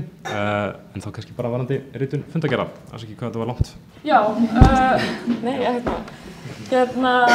sko, ég tel mig vera ótrúlega góð á tölvur. Mér náttúrulega sem arkitekt þannig verði ég bara að vera það er eitthvað annað kost að við. Ég er ágætlega góð í að gegna þessu hlutverki þegar var það ritari þó ég hef aldrei verið það. En spennt að takast á við því. Ég veit ekki mínútunar, eða orð per mínútu. Ég verði eiginlega bara að hringja í grunnskóla minn eða eitthvað til að fá það. Þó að það sé ekki eins og hægt að taka mark á því núna. En ég meina við erum náttúrulega líka, höfum verið í breytingum varðandi verklagi og lagabreytingum núna, þó að ég veit að þær séu aðeins færri en ykkar, alveg tiltölulega. Þannig að við erum alveg búin að vera að vinda okkur í því og þannig að maður er auðvitað með grundvöll og svo hjálpa líka að vera með bróður sem lögfræðing sem talar ekkert eitt annað en það. Þannig að já, ég er með eitthvað svona 0,5% í BA í lögfræði, myndi ég segja. Þannig að það er kannski mjög það nýtast, ég veit það ekki. En ormurinn? Ormurinn? Ég kann ekki orm. En það fáið þið bara að sjá ef allt gengur vel hér.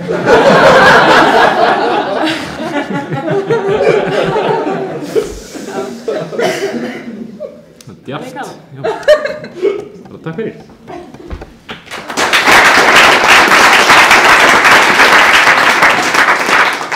Eru fleiri spurningar?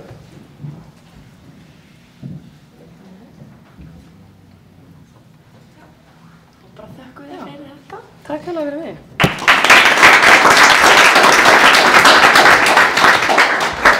Þá ætlaði ég næst að bjóða henni Lilju Margréti Óskarsdóttur að koma og kynna sig. Áttirðu ekki von á sig eða? Hún býður sig fram í embætti gæðastjóra. Já.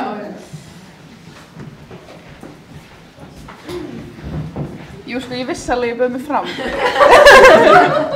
Ég bara hélt ég væri síðust í röðinni. En já, ég heiti Lilja Margrét og eins og þið vonandi flest vitið eftir þessa helgi og kannski bara störf okkar í vetur. Ég þekki ykkur nú svona mörg hver úr fulltrúaráði. Gaman að segja frá því að í dag eru 2 ár síðan við Maggi vorum fyrst kosin í framkvæmdastjórn LÍS á Akureyri. Og þá þegar ég bauð mig fram þá var það vegna mikils hópþrýstings. Ég hef aldrei orðið fyrir jafn miklum hópþrýstingi og ég drekk ekki áfengi þannig ég er mjög vön hópþrýstingi fatti. En þetta var bara á mjög háu leveli og ég vissi ekkert alveg hvað ég væri búin að koma mér út í. En svo er ég hér 2 árum seinna og það er einfaldlega bara því að mér finnst þetta ótrúlega gaman og mér þykir ótrúlega vænt LÍS. Ég hef tekið þátt í stúdendabaráttu bæði í HÍ og HA en svona í LÍS kannski finnst mér ég að fundi mína hillu hvað best og sérstaklega í þessum svona gæðamálum. Mér finnst þau mjög skemmtileg þó ykkur finnst það kannski skrítið. Og í fyrra þegar ég bauð mig fram þá langaði mig að halda áfram af því að það var nýbúið að samþykkja nýjan gæðaramma og mér langaði svona að fylgja því úr höfn. Og ég var svo sem ekki búin að hugsa hvort ég vildi halda áfram. En svo núna kannski svolítið eins og Lísa nefndi í sinni ræðu, ástæðan fyrir að mér langar að halda áfram núna er bara hvað umhverfið er einhvern veginn þannig úr garði gert núna að maður finnur að við getum kannski haft aðeins meiri áhrif og mér langar að taka þátt í því. Þannig að já, þess vegna er ég að gefa kost á mér í 3. sinn. Þannig já, ég hef ekkert meira um ykkur að segja, en ef þið viljið spyrja þá má ég bara endilega gera það.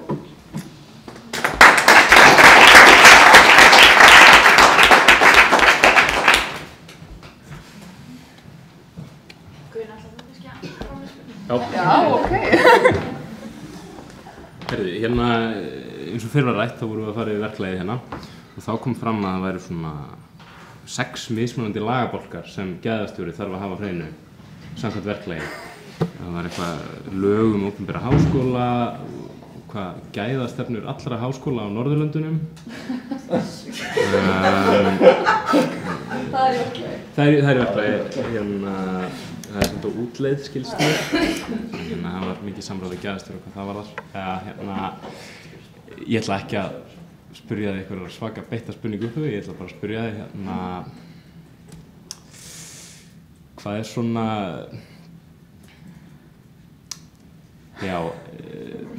stærsta, er eitthvað í gæðastefnunni sem er ekki núna sem þú myndir vilja innlega, sérstaklega frá Norðurlöndum? Í gæðastefnu LÍS? Já, bara, þú veist, gæðamálum háskólanna alveg, hvað er svona stærsta? Kannski svolítið eins og við vorum að ræða í ályktuninni okkar, þá finnst mér þurfa að efla sveigjanlegt nám. Ég nota það hugtaka því það er notað í HA, mér fjarnám svona aðeins af eldri kynslóðinni.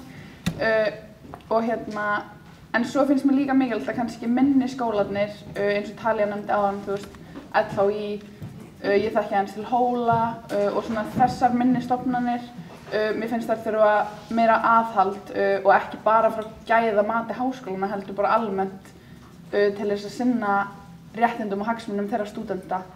En ég get til dæmis sagt, ég hef bæði átt bara mjög gott samstarf við gæðastjóra LHÍ og Hóla og maður finnur alveg að það mjög mikil vilji hjá öllum en það vantar kannski bara einhvern svona herslumun.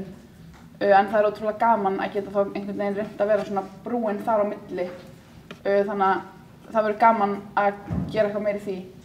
Og svona fyrsta árið mitt þá var svolítið áherslan mín að virkja Hóla og það hefur alltaf verið svona svolítið áhugi minn af því að starf gæðastjóra smá fyndið af því manni þarf eiginlega að þykja vænt alla þessa háskóla og svona þekkja svolítið til þeirra allra af því svo tekur maður fundi með öllum þessum gæðastjórum og þá þarf maður að þekkja eiginlega þræði allra vel, fattaru.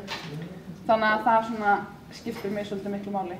En svona í gæðamálum þá myndi ég vilja sjá öflugra og fjölbreyttara bara fjölbreyttari svona námshættir.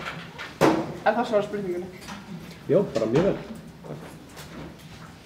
Yngur fleiri? Nei. Bara þakka þér fyrir.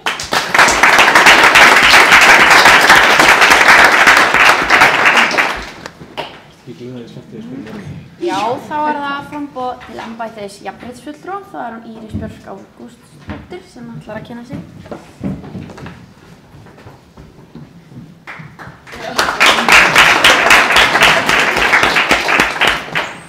Hæ allsamvel, ég heiti Íris og ég var jafnréttisfulltrúi LÍS seinasta ár og mér fannst það mjög gaman og það margt meira sem mig langar að gera.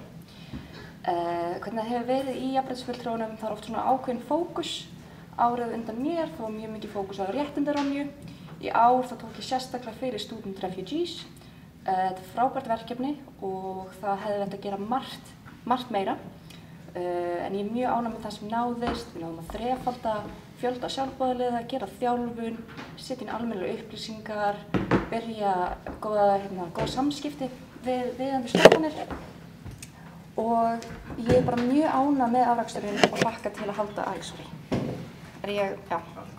og halda honum áfram næsta ár.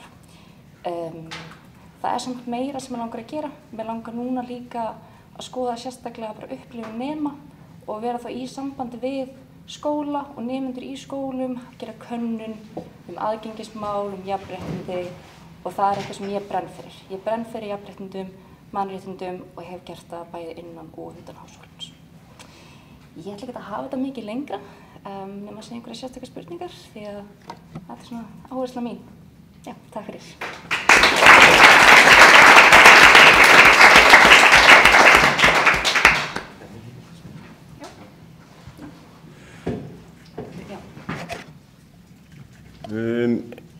Réttindarónja og staðana.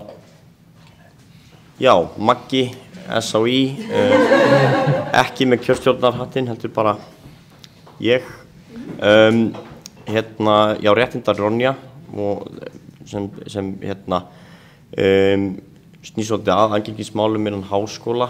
Ertu með einhver svona framtíðarsýn á það verkefni og að efla það verkefni en frekar? Og sérðu fyrir einhvern veginn svona leiðir til þess að þrýsta á háskóla að bæta úr aðgengismálum hjá sér? Já, mjög góð spurning og ég alveg mjög ánægð að spyrja það þessi, þá geti ég að tala meira þetta. Sem sagt, Lísa myndist á í gær þessu könnun sem jafnréttisnefndin þegar byrjaði á og partur af henni aðgengismál. Réttindarónja frábær, flott vefsíða og allt það. En ég hef líka fengið ábendingar að það séu einhver upplýsingar rangar. Og þess vegna hef ég ekki verið að ýta mjög mikið á. Það nú þegar einhverjir kennarar sem að notast við hana. En líka það sem ég langar til að fá gögn. Af því ef ég með gögn, ef ég með tölur, þá gæti ég meira verið að þrýsta á og beitt fyrir mér. Svo ég að vonast til að fá bara góð svör og leiðrétta. Það svona upplýsingar sem þarf að leiðrétta. Og þá langar mig til að geta beitt mig meira fyrir þessu, hvort sem það við staka háskóla eða bara háskólaráðherra eða hvað sem sem ég næ að tala við í raun og veru, ef það svarar. Fleiri spurningar? Já, sprófið sem mætti. Nanna síne, hérna. Ég var að spá hvort ég mætti bera upp spurningu fyrir 3 í einu. Já. Ætlum við leiðum það ekki? Það er bara einu samt sem svarar, sko. Ekki allar ofan í hvora aðra. Sko, ég var sem sagt að datt allt í hug að spyrja þig og frambjóðendur til varaforseta hvort þið séu tilbúnar að taka upp millinafnið Margrét. Sko, ég hef sagt það áður og ég held að þetta sé ástæðan fyrir að mér var ekki boðið til Bosníu.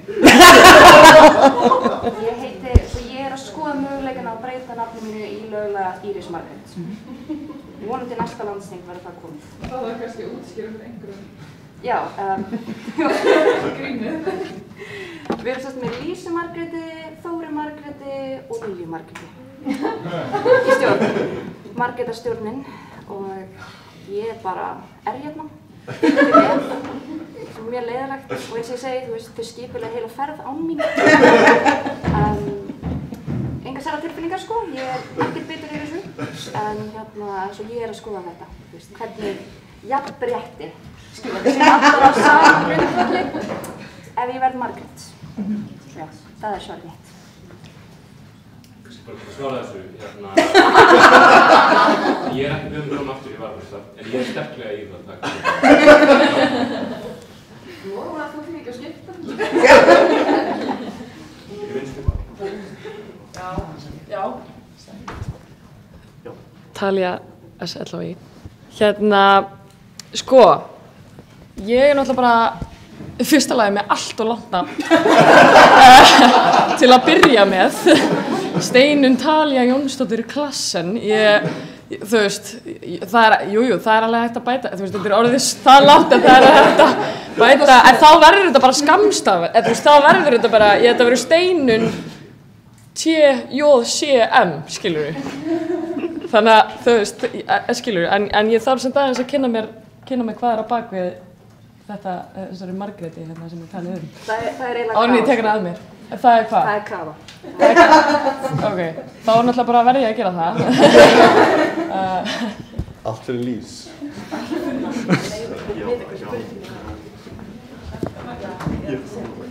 Hildir ef ég með það. Ég heit trúa.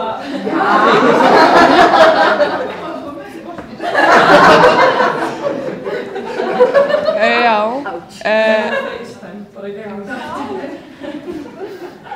Auður, tilvonandi Auður Margrét SHI, mér líst bara vel á það að heita Auður Margrét. Það breytir samt sko skammstörinu minni í sko AME sem mér finnst eiginlega bara flottar en AAE. Þannig að ég tel mig verða góðan kandidat í framtíðar Margrétarstjórn og ég hvet þig Íris til þess að koma með mér upp í þjóðskrá og breyta nöfnunum okkar. Hóferð. Er einhverjar fleiri spurningar sem snúast ekki nafnabreytingar? Það er alltaf með vesen.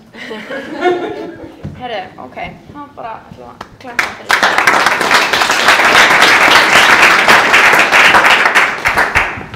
Já, og síðast þá er hérna framboð í stöðu alþjóðafulltrúa. Það er Þóra Margrét. Hún er stödd erlendis, þannig að hún bað okkur í kjörstjórn að lesa kynningabréfið sitt fyrir ykkur. Þannig að ég ætla að gera það núna.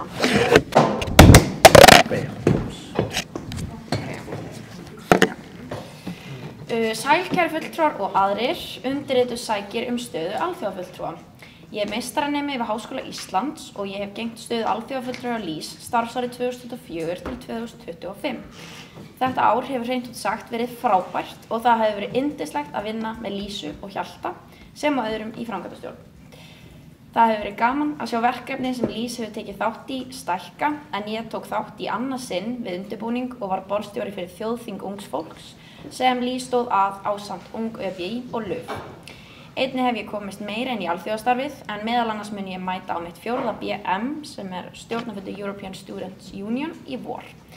Yrði ég endurkjörinn myndi ég vilja halda áfram að sinna alþjóðastarfinu af natni sem snýst meðal annars að viðhalda tengslanetti LÍS við önnur stúdentafélög erlendis og við ESU sem og önnur málefni ásamt því að taka virkan þátt í störfum framkvæmdastjórnar og Student Refugee Iceland. Markmið mitt fyrir næsta starfsár yrði meðal annars að hafa augun sérstaklega opin fyrir spennandi erlendum verkefnum og miðla þeim þar sem annarkvort meðlimi framkvæmdastjórnar eða fulltrúar í fulltrúaráði geta tekið þátt í eða þættu áhugavert að fylgjast með. Ég vona að ég fái tækifæri til þess að halda áfram að sinna þessu skemmtilega embætti starfsárið 2025 til 2026 með virðingu og vinsemd Þóra Margrét Karlsdóttir.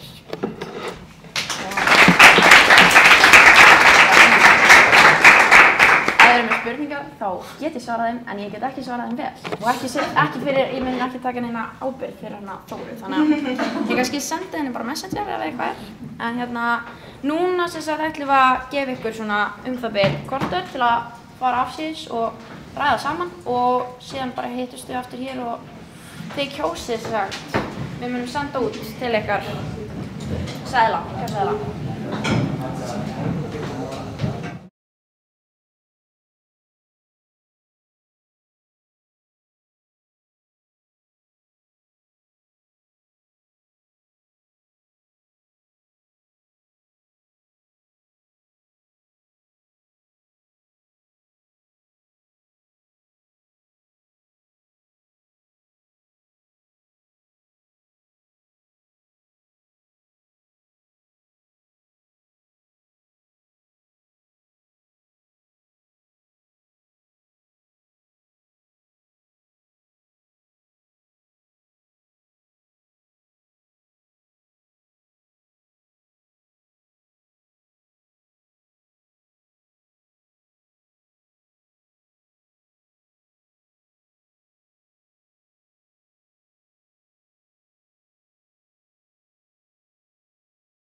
Afsakið, hérna bara kjörstjórn þurfti aðeins að fara afsíðis, ætlu ekki að vera lengi og þegar þau koma aftur þá er það úrslitin.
Afsakið.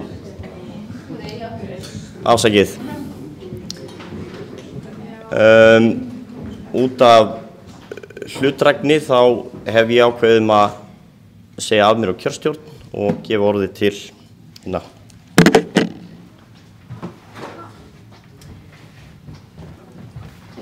Já, sem sagt, niðurstaðir eru sem sagt ljósar núna og ég ætla bara að fara yfir hvert og eitt embætti og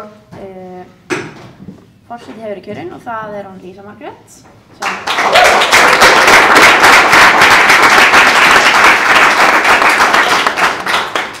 og í embætti varaforseta hefur verið kjörinn Steinunn Talía J. Claessen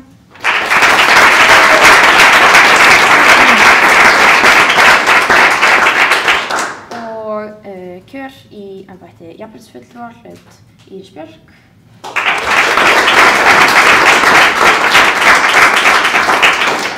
og í stöðu alþjóðafulltrúa hlaut kjör Þóra Margrét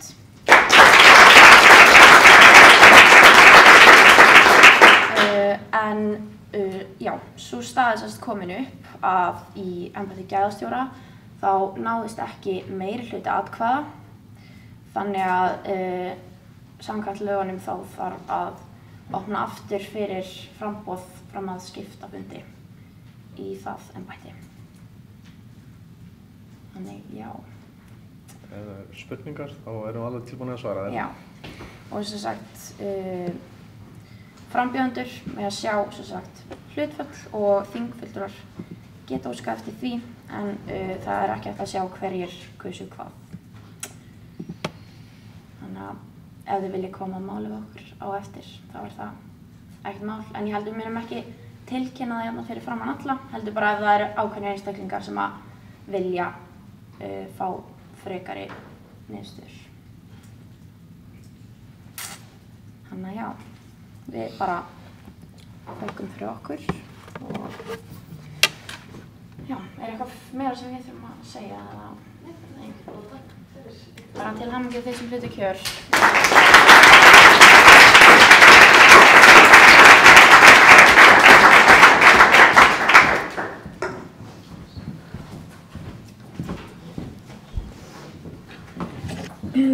Takk fyrir þetta og ef það eru einhverjar spurningar kosningarnar þá ræðið þið við kjörstjórn Júlíus Andra og Sigurbjörgu Guðmundsdóttur. En það er komið að þá síðasta dagskrárlið og það er bara þingslit og þá er ég í rauninni bara búin í mínu hlutverki af því að það er Lísa sem ætlar að slíta þinginu formlega. Þannig ég vil bara þakka fyrir mig og takk fyrir að leyfa mér að vera með og ég gef Lísu orðið. Já.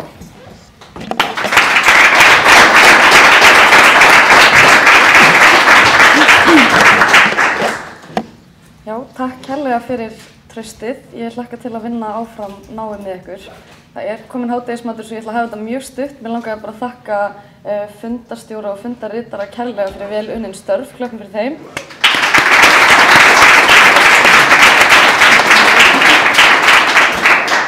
Þakka kjörstjórn sömuleiðis fyrir vel unnin störf og klöppum fyrir þeim að gæst. Og að lokum framkvæmdastjórn og nemendafélagi Háskólans á Bifröst og stúdentafélagi Landbúnaðarháskóla Íslands kærlega fyrir alla hjálpuna við að setja upp þetta þing og takk kærlega sömuleiðis fyrir streymið.